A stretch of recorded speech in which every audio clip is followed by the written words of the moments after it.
பால் பாண்டியா நாயனோ வா வா. அடே உன்னை பெத்த அப்பண்டா, ஆர்வத்தை செருப்ப காட்டாதரா, போட்டுறா.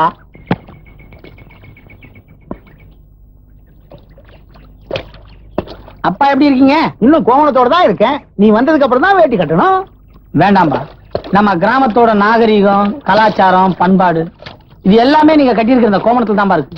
நீங்க மட்டும் உங்க கோமணத்தை அவுத்துட்டீங்கன்னா நம்ம பண்பாட்டையே அவமதிக்கிற மாதிரி ஆயிரும். அப்ப இந்த கோவணத்துல நம்ம கிராமத்து பண்பாடே இருக்குங்கிற? ஆமாப்பா. எங்க அப்பா கோவணம் கட்டிக்கிறாரு நான் வருத்தப்படுற பையனே கிடையாது. எங்க அப்பாவும் கோவணம் கட்டிக்கிறாரு மார்தட்டி சந்தோஷப்படுற வீர திருமகம்பா நானு. ஏண்டா பொட்டி புன மாதிரி கணக்குதே, எல்லாத்தையும் சில்லறையா மாத்தி கொண்டாண்டியா? வீதியிலேயே கேக்குறியா? வா வா போய் பேசுவோம். அல்லையப்பா, என்னடா அது பாயெல்லாம் பட்டணத்துல இப்ப பேப்பர்ல பண்றாங்களா? பாய் இல்லப்பா, உங்க பாய் பால் பாண்டியன் இந்த கிராமத்துல ஆரம்பிக்க போற பிரம்மாண்டமான எருமை பண்ணை திட்டம். இந்த திட்டத்தை விளக்குறேன் கேட்டுங்க.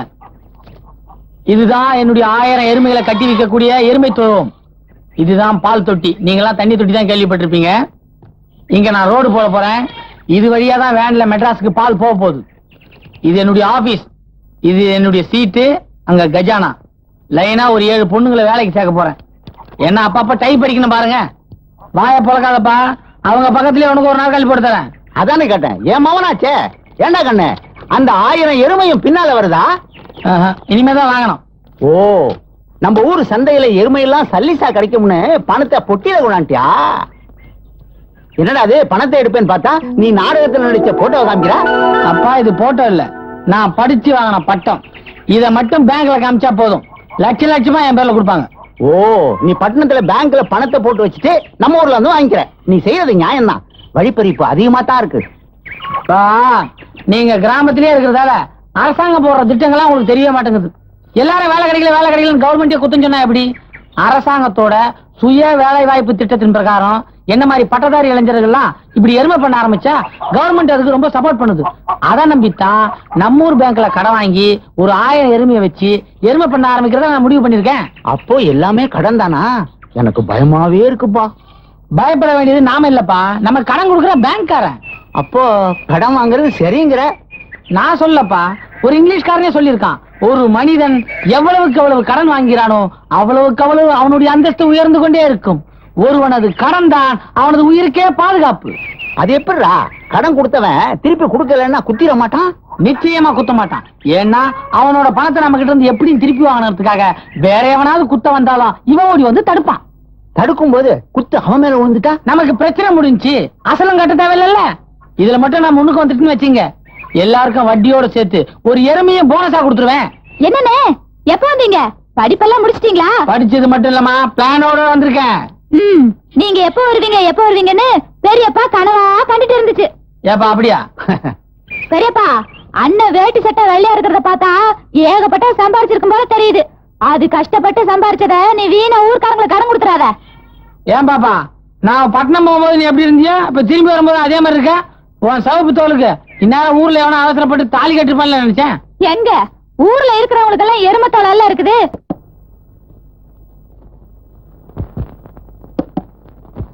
என்ன தெரியல? என்னையே உனக்கு அடையாளம் தெரியலனா இன்னும் உனக்கு அந்த வியாதி சரியாகலன்னு தான் அர்த்தம்.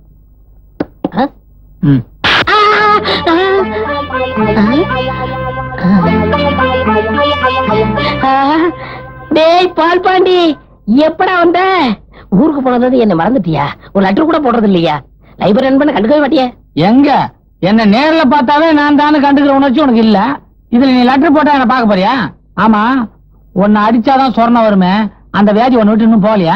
இல்லையே, வியாதி தீர்வுன்னு பார்த்தா முத்திருச்சு. வெக்கத்தை விட்டு சொல்றேன், யாராவது விளையாட்டுக்கு முதுகுல அடிச்சா மூத்திரம் வந்துரு தெரியுமா? ஐயோ, இப்படி போயிட்டு இருந்தா எப்படி? யாரையா லவ் பண்றியா? இல்லப்பா. ஏண்டா? அடிச்சாதான் எனக்கு எந்த உணர்ச்சியுமே வரும் தெரிஞ்ச நீயே என்ன லவ் பண்றியான்னு கேட்கலாமா? அப்படின்னா உனக்கு இந்த ஜென்மத்துல காதலே கிடையாது.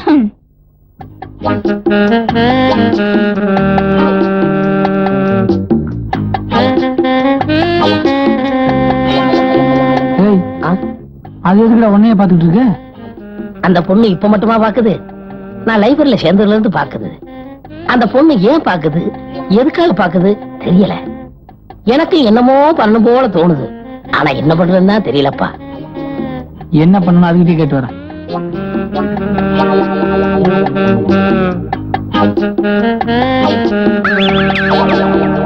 அது சரி, நீ அவனுக்கு ஏத்த ஆள் தான். தபாருமா, நீ இப்படி நின்னு பாத்துக்கிட்டே இருந்தா உனக்கு வயசாகுமே தவிர வேற ஒண்ணும் நடக்காது.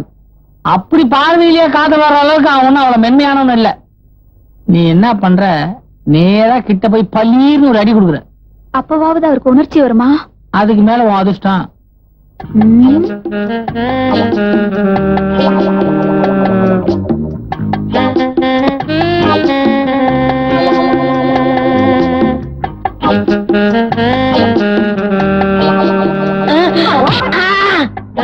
முதுகுல அடிச்சா என்ன வரும்னு தெரியாம அடிச்சு விட்டிய பெண்ணே. தண்ணி லைப்ரரி பாத்ரூம் பண்ணிட்டியா? வாசக நண்பர்களே மன்னிச்சிருங்க. மன்மதலையை வென்றார் உண்டோ? கும்பிடுங்க. யாரு? தமிழரையா? என்னப்பா அனாவசியமா ஒரு வீட்டுக்கு வரமாட்ட? என்ன விஷயம்? ஒண்ணும் இல்ல, உங்க பொண்ணு சரோஜா எங்க லைப்ரரியில புக் வாங்கிட்டு வந்தாங்க. தேதி முடிஞ்சு போச்சு, வாங்கிட்டு போலான்னு வந்தேன். அடியே சரோசா, என்னம்மா ஏதோ புஸ்தகம் எடுத்துட்டு வந்தியா? தேடுன கிடைக்கல. நீங்க தப்பா எடுத்துக்கலன்னா நான் போய் உள்ள. அடி என்னப்பா நீ விளையாட்டு பிள்ளையா இருக்கியே? பொம்பளை பிள்ளைங்களை கண்டால குனிஞ்ச தலை நிமிர மாட்ட? போ நல்லா தேடி பாரு போ. என்னப்பா ஒதுங்குற? நீங்களும் ஒரு காலத்துல பொம்பளை பிள்ளை தானே? ஆமா ஆமா, பைத்தியக்கார பிள்ளை இந்த கடைகாலத்துல. வாங்க சரோஜா, புஸ்தகத்தை தேடுவோமா? நான் ஓங்கி முதுகுல அடிச்சப்போ வலிச்சுதா? எனக்கு வலிக்கல. நிஜமா? நிஜமா தான். நீ அடிச்சதும் ஒரு பாசம், ஒரு கிளுகிளுப்பு எல்லாமே வந்துருச்சு. விளையாடாதீங்க, அடிச்சா கோபம் தானே வரும். நீ வேணா ஒரு தடவை அடிச்சு பாரு. அடிச்சிருவேன். அடி, கில்லு, பராண்டு, குத்து, அதுலதான் சுகம்.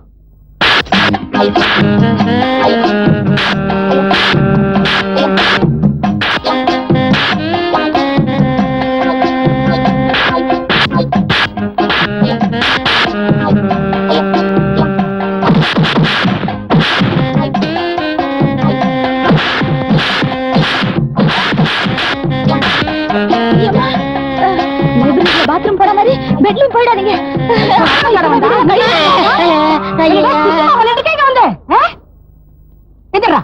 இங்க பாடா, புஸ்தகம் வாங்குறேன் சொல்லிட்டு போட போட்டு அமுக்குறேன்.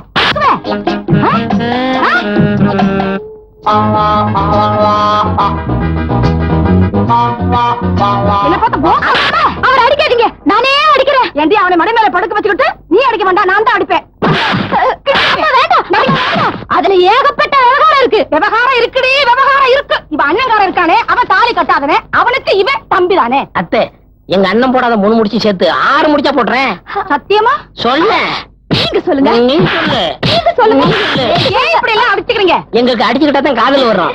அப்படி ஒரு கதை இருக்கும். நீ சொல்லு. நீங்க சொல்லுங்களேன். கொண்டுடுங்க கொண்டாமா. நீங்க சொல்லுங்க.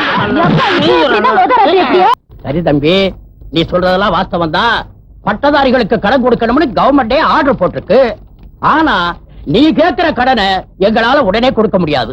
சார், நீங்க எப்படியாவது பெரிய மனசு பண்ணி என்னுடைய எருமை பண்ண திட்டத்துக்கு உதவி பண்ணணும். நீங்க ரவுண்டா 1000 எருமை தராவிட்டாலும் பரவாயில்ல, 998 999 கொடுங்க, நான் அட்ஜஸ்ட் பண்ணிக்கிறேன். எருமைகளை சேகரிக்க வேண்டியது எங்க பொறுப்பு, கடன் பணத்தோட வர வேண்டியது உங்க பொறுப்பு. சீக்கிரமே we will meet in சந்தை. ஏண்டா பாண்டிய, பேங்க்ல போய் ஆபீசரையும் பார்த்தாச்சு. அவர் கடன் கொடுக்கிறேன்னு சொல்லி விட்டாரு. சந்தையில இருக்கிற அத்தனை எரும மாட்டுங்களையும் ஒன்னா சேர்த்து விட்டான். அவ்வளவு சாணிகளா போட்டுக்கிட்டு நிக்குது. மாட்டுக்காரனும் நம்ம நம்பி வந்திருக்கானுவ. பேங்க்காரன் பணத்தோட வருவாரா வரமாட்டாரா? ஏப்பா நம்ம என்ன சேர்த்துக்கிட்டே கடன் கேட்டுருக்கான், வருவானா வரமாட்டானு பயப்படுறதுக்கு. நமக்கு வரப்போற பணம் எங்க இருந்து வரப்போகுது தெரியுமா? கவர்மெண்ட் கஜானால இருந்து நேரா பேங்க் போய் பேங்க்ல இருந்து இங்க வரப்போகுது. கவர்மெண்ட்ல பட்டதாரிகளுக்காக பண்ற உதவியில இந்த 1000 எருமாடுலாம் மிக சாதாரணம்பா.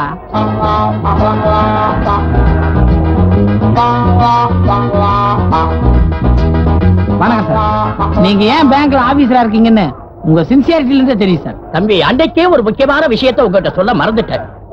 இந்த பட்டதாரி உதவி திட்டத்திற்கு கவர்மெண்ட்ல 90% கடன் கொடுக்குது. நீங்க 10% உங்க சொந்த மூலதனத்துல இருந்து போடணும். என்ன சார் இவ்வளவு பெரிய குண்ட போடுறீங்க? இப்ப திடீர்னு அவ்வளவு பணத்துக்கு நான் எங்க போவேன்? என்ன தம்பி, நீங்க இவ்வளவு பெரிய திட்டம் போட்டிருக்கீங்க, உங்ககிட்ட 100 ரூபாய் கூட இல்லையா? 100 ரூபாயா? 10%க்கு 100 ரூபாய்னா அப்ப எனக்குன்னா நீங்க 900 ரூபாய் கவர்மெண்ட்ல கடனா கொடுக்க போறீங்க? ஆமாப்பா, நம்ம கவர்மெண்ட் கண்ணுக்குட்டி இல்லாத ஒரு எரும மாட்டை வாங்க 900 ரூபாய் கடனா கொடுக்குது. உங்க மூலதனத்துல இருந்து 100 ரூபாய் போட்டு ஒரு கண்ணுக்குட்டி வாங்கிக்கிறீங்க. ஏன் சார், நான் 1000 எருமை பத்தி கேட்டுட்டு இருக்கேன், நீங்க ஒரு எருமை பத்தி சொல்லிட்டு இருக்கீங்க. தம்பி, நம்ம கவர்மெண்ட பத்தி உனக்கு தெரியாது. அது எப்பவுமே கொஞ்சம் மெதுவா தான் செய்யும். இப்ப உனக்கு ஒரு எருமையை கடனா கொடுத்திருக்காங்க. அதை நீ எப்படி பராமரிக்கிறேங்கிறத பார்த்ததுக்கு அப்புறம் தான் நீ கேட்ட 1000 எருமையை பத்தி கொஞ்சம் யோசிப்பாங்க. அது வரைக்கும் நான் பொறுமையாவா இருக்கணும்? தம்பி, இந்த ஒரு எரும மாட்டை வாங்குறதுக்கு நீங்க 3 பேர்ட்ட கையெழுத்து வாங்குனீங்க. நீங்க கேட்கிற 1000 எரும மாட்டை வாங்கணும்னா இன்னும் நீங்க யார்கிட்ட எல்லாம் கையெழுத்து வாங்குறதுக்கு ஒரு பெரிய பட்டியலே போட்டு நான் கொடுக்கிறேன். இந்தாப்பா தம்பி, இந்த பெட்டியில இருக்கிற ட்ரெஸ் அவருக்கு போட்டு அந்த எரும மாட்டு பக்கத்துல நிறுத்தி ஒரு போட்டோ எடு. எதுக்குங்க என்ன போட்டாலாம்? என்ன தம்பி இப்படி சொல்றீங்க? இந்த வருஷம் எங்க பேங்க்ல நாங்க என்னென்ன சாதனைகள் பண்ணிருக்கோம்ங்கறத கவர்மெண்ட்டுக்கு காட்ட வேண்டாம்?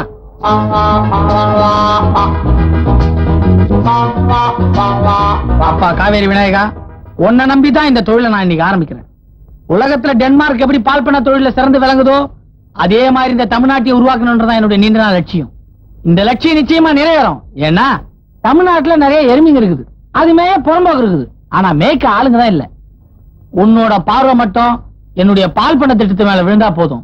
உனக்கு எடைக்கு எடை சாணி தரேன்னு வேண்டிக்கோ. பட்டணத்துக்கு போய் படிச்சு பட்டம் வாங்கி பணம் சம்பாதிப்பேன்னு நினைச்சா நீ என்னடான்னா மாட்டை வாங்கிட்டு வந்து என்ன சாணி எடை போட சொல்றியா? என் தலையெழுத்துறா. எங்க சாணி? இதான் நமக்குள்ள இருக்கிற தாழ்வு மனப்பான்மை. நீங்க ஏன் சாணியா நினைக்கிறீங்க? செய்யும் தொழில தெய்வம் தெரியுமா? அப்ப சாணிய தெய்வங்கிற. ஏன் பொங்கல் அன்னைக்கு இதே சாணிய புள்ளியாருன்னு புடிச்சு வச்சுட்டு நீங்களே சாமி கும்பிடல? இப்ப நாம எதை எப்படி நினைக்கிறோமோ அது அப்படிதான். இத சாணின்னு நினைக்கலாம், அதே நேரத்துல எரிவாயுக்கு பயன்படுற ஒரு ரசாயன பொருளா நினைக்கலாம்ல. இதுக்கு இங்கிலீஷ்ல பேரு கோபர் கேஸ். உன்னை இவ்வளவு செலவு பண்ணி படிக்க வச்சதுக்கு சாணிய பத்தி தெரிஞ்சுக்கிட்டதான் லாபம். தெரியாம தான் கேக்குறேன். இத எடை போட்டு நீ என்ன பண்ண போற?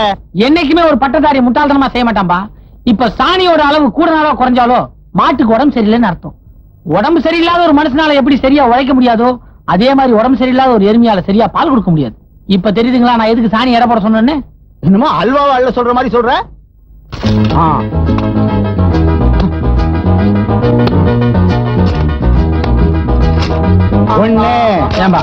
தொழில் ஆரம்பிச்சு முதல் வருமானம் லாபம் என்னங்கப்பா தெரியும்டா.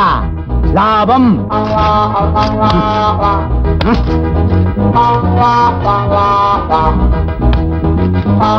5 கிலோ 500 கிராம். டாக்டர் என்கிட்ட 4 கிலோ 500 கிராம் இருக்கும்ல சொன்னாரு. நீங்க கண்டுபிடிச்சு சேர்த்து போட்டிருக்கீங்களா? அப்ப கரெக்ட் தான். எருமை நல்லா ஆரோக்கியமா இருக்கு. என்ன பொறுத்த வரைக்கும் சாணி கணக்கு கரெக்டா இருக்கு. நிச்சயமா இருக்காது. ஏன்? காலையில இதே அளவு சாணி எடுத்து தண்ணியில கரைச்சி வாச தெளிச்சனே, அது எந்த கணக்குல சேர்த்தி? எனக்கு ஒரு சந்தேகம். என்ன? இவ்வளவு எருமை போட்டது தானா? ஆமா, எனக்கும் அதே சந்தேகம் தான். ஐயா முனிசிப்பு, இந்த பாரத்துல ஒரு கையெழுத்து போட்டு கொடுங்களேன். ஆமா, பேங்க்ல ஏற்கனவே நீங்க ஒரு எருமை மாடு கடனா வாங்கிருக்கீங்கல்ல? ஆமாங்க. நீங்க மட்டும் பெரிய மனசு பண்ணி இதுல ஒரு கையெழுத்து போட்டீங்கன்னா தமிழ்நாட்டை இந்தியாவிலேயே அதிக எருமை உள்ள ஒரு மாநிலமா நான் மாத்தி காட்டுறேங்க. அப்போ நான் கையெழுத்து போட்டா தான் உங்களுக்கு 1000 எருமை கிடைக்கும். நீங்க ஒண்ணும் உங்களை பத்தி பெருசா நினைச்சுக்காதீங்க. இது ஒண்ணும் எருமைக்கு கேரண்டி கையெழுத்து இல்ல. நீங்க கையெழுத்து போட்டாதான் நான் இந்த ஊருக்காரன், இவரு தான் எங்க அப்பா, இவருக்கு தான் நான் பிறந்தேன்னு கவர்மெண்ட் நம்புமா? அப்போ கையெழுத்து போட்டா எவ்வளவு கொடுப்பீங்க? எதுக்குங்க? அதெல்லாம் லஞ்சம்டா. நீ எங்க அப்பான்னு சொல்றதுக்கு நான் இவருக்கு லஞ்சம் கொடுக்கணுமா? எவ்வளவு சார்? அப்போ 100 ரூபா கொடு. இவர் எங்க சித்தப்பான்னு எழுதி கொடுத்துருங்க. ஏன்யா? என்கிட்ட 75 ரூபா தாங்க இருக்கு. சுமார் இன்னும் 25 ரூபா குறைச்சு 50 ரூபா கொடுத்துன்னு வச்சுக்க, உன்னை மாமான்னு எழுதி கொடுத்துருவோம். பரவாயில்லையா? உன் பையன்ட்ட சொல்லுவே ரொம்ப பேசுறான். நீங்க மட்டும் ரொம்ப லஞ்சம் கேட்கலாம், நாங்க ரொம்ப பேசக்கூடாதா? அப்படிங்களா? இவரும் உங்க அப்பான்னு கையெழுத்து போட்டு தர முடியாது, பண்றத பண்ணியா? வாப்பா பக்கத்து ஊர் வியோ போய் பாப்போம். நாம இந்த ஊரு பக்கத்து ஊரு முனிசிப்பு கையெழுத்து போட்டா அது எப்படிடா செல்லும்? புரியாம பேசாத. இந்த ஆளோட பொண்டாட்டி பக்கத்து ஊர். இவங்கிட்ட கொடுக்குற 100 ரூபா கூட 50 ரூபா சேர்த்து 150 ரூபா அவங்கிட்ட கொடுத்துன்னு வச்சுக்க. இவன் பொண்டாட்டி ஏன் பொண்டாட்டின்னு அவன் எழுதி கொடுத்துறான். அதுக்கேண்டா அங்க போவானே, அதே 150 ரூபா இவன்ட்ட கொடுத்தா இவன் கையெழுத்து போட்டு போறான். என்னடா சொன்ன? ஏய், 50 100 லஞ்சத்துக்கு அப்பா அம்மா மாத்திர நீ பொண்டாட்டி மாத்தினா கோவம் வருதா? வெளி மனுஷன் நீ. தாசில்தார் ஆபீஸ், கலெக்டர் ஆபீஸ் எல்லாம் இருக்குடா, போய் வேடிக்கை பாரு. சீக்கிரமா துடுப்ப போடுங்க, வெண்ணெய் வியாபாரத்துக்கு போக லேட் ஆச்சு. ஏமா அந்த எருமையோட நிக்கிறாரு, அவர்தான் பால் பாண்டி எம்ஏ, பால் பண்ண வைக்க போறாரு. ஓ, பாத்து இறங்குமா, வலிக்கு விழுந்துடாத. ஏங்க நீங்க எப்ப பால் பண்ண வைக்க போறீங்க? உங்களெல்லாம் பார்த்த உடனே எருமை பால் கறக்க வெக்கப்படுது. எருமையா வைக்கப்படுது? அது இல்லமா, நீங்க வெண்ணெய் வியாபாரம் பண்றீங்க, உங்களுக்கு தேவையான அளவு வெண்ணெய் கொடுக்க முடியலையே அப்படின்னு அந்த எருமை வெக்கப்படுது போட்டுருக்கு. ஏங்க எருமை எங்க கொண்டு போறீங்க? அக்காக்கு நிக்கிறதுக்கு. விக்கிறதுக்கா? ஏமா என்னமா அது துணி தூக்கி மேல போட்டு வரல பிடிக்கிறேன்? விரல பிடிக்கலங்க, எருமைக்கு விலை பேசுறாங்க. என்ன விரல பிடிச்சா என்ன விலை எனக்கு எப்படியா தெரியும்? எந்த விரல பிடிக்கிறாங்கன்னு சொல்லுங்க, விலைய நான் சொல்றேன். நடுவு விரல பிடிச்சிருக்காங்க. நடு வரல அப்ப 400 ரூபாய். இந்தாமா இது கவர்மெண்ட் எருமை, கடன் கட்ட முடியாம தான் நானே சந்தைக்கு எடுத்து போறேன். நீ குடுக்குற 400 ரூபாய் வட்டி கட்டவே போதா தெரியுமா? அண்ணே நடு வரல விட்டுட்டு இப்ப கட்ட வரல பிடிச்சிட்டாங்க. கட்ட வரல பிடிக்கிறாங்களா? இது மாடு வாரம் இல்ல, இது ஒரு மாதிரியான விவகாரம். தப்பிச்சு போடுங்க.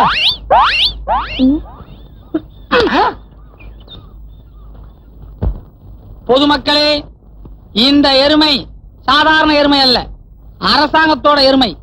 இதை நான் விற்பதற்கு காரணமே என்னுடைய சொந்த கஷ்டம் அல்ல, அரசாங்கத்தோட கஷ்டம். எனக்கு கொடுத்த 900 ரூபாய் கடன் தொகையை உடனடியாக திருப்பி தர வேண்டி அரசாங்கம் எனக்கு இதுவரை 9 முறை சீட்டு அனுப்பியுள்ளது. என்னுடைய இந்த 900 ரூபாய் அரசாங்கத்துக்கு சென்றால்தான் அவர்கள் பல நல்ல திட்டங்களை நிறைவேற்ற முடியுமா? அதுவும் இல்லாமல் ஒரு பட்டதாரியான நான் கவர்மெண்ட் கஜானாவை நிரப்ப வேண்டிய காலகட்டத்தில் இருப்பதால் என்னுடைய அருமையான இந்த எருமையை விற்க வந்திருக்கிறேன். இந்த ஏலம் கேட்க வந்த உங்களை ஊக்குவிப்பதற்காக நான் ஒரு பரிசு திட்டம் வைத்திருக்கிறேன். அதாவது யார் இந்த எருமையை அதிக விலைக்கு வாங்குகிறார்களோ அவருக்கு என்னுடைய இந்த பட்டமளிப்பு உடையை இனாமாக தர இருக்கிறேன். ஆரம்பிக்கலாமா? சீக்கிரம் முடியா, பணத்தை வாங்கிட்டு போலாம். இந்த அருமையான எருமையின் குறைந்த விலை 501. நான் சொல்ற மாதிரி சரியா? எங்க வீட்டு பிள்ளை படம் பாத்தியா? பாத்துருக்கேன். அதுல எம்ஜிஆர் நம்பியார கிளைமேக்ஸ்ல சாத்து எடுத்துன்னு சாத்துன்னு சாத்துவார். அதே மாதிரி அந்த பினாங்கரிய நீ போய் 4 சாத்து சாத்துற. பரமேஸ்வரனுக்கு பொம்பளைங்க சண்டை போட்டாவே பிடிக்காது, சனியை விட்டுதுன்னு துரத்திடுவான். மத்ததை நான் பாத்துக்கிறேன். மலேசியா பினாங்கைச் சேர்ந்த செல்வி நந்தினி சக்கரவர்த்தி அவர்கள் தன்னுடைய 27வது பிறந்த நாளை தமிழ்நாடு சேலம் ஜில்லாவில் அவர் இருக்காரா? வாழ்த்து கூறுவது. அவர் இருக்காரா? நீ யாரு? நான் யாரா இருந்தா உனக்கு என்ன? அவர் இருக்காரா இல்லையாங்கிற சொல்ல. நீ யாருன்னு சொல்லாம நான் ஏண்டி சொல்லணும்? நானா? நான் ஒருத்தனுக்கு பொண்டாட்டி. கிண்டலா பண்ற? ஏய், சும்மா டிடின்னு பல்ல தட்டி கையில கொடுத்துருவேன். நான் ஒருத்தனுக்கு பொண்டாட்டினா உனக்கு என்னடி அவளை கிண்டல் தெரியுது? தெரியும்டி. நீ எதை மனசுல வச்சுட்டு பேசுறேன்னு ஒல்ல இருக்கேன்னு பாக்குறியா? பின்னிடுவேன். பின்னியா என்ன பண்ணுவ? எனக்கு பிறந்த நாளு அம்மா அப்பா பண்ண ரேடியோல வாழ்த்து சொல்லிட்டு இருக்காங்க. நீ வந்து வம்பா பண்ற. என்ன பத்தி தெரியாது உனக்கு? என்ன பண்ற பாரு.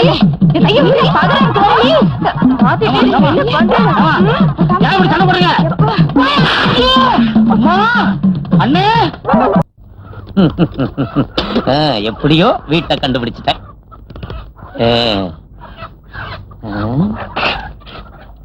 வீட்டுல யாருமே இல்லை.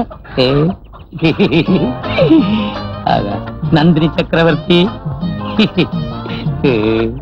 ஆகா ஆகா.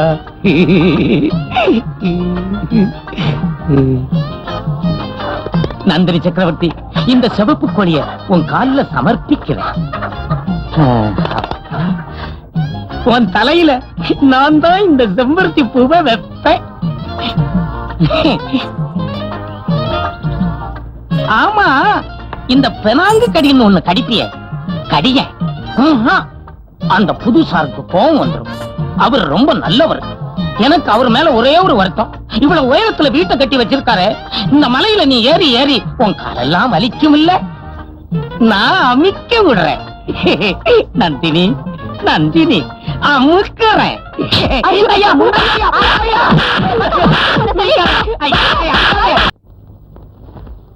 பெனாங்கடி விளையாட்டா? அது என்னது? இந்த சந்தை பூரா தெரியும், இந்த ஊர் பூரா தெரியும், உனக்கு தெரியாதா? அதாவது 3 தடவை உன் வாய்க்கிட்ட என் கையை காட்டுவேன்.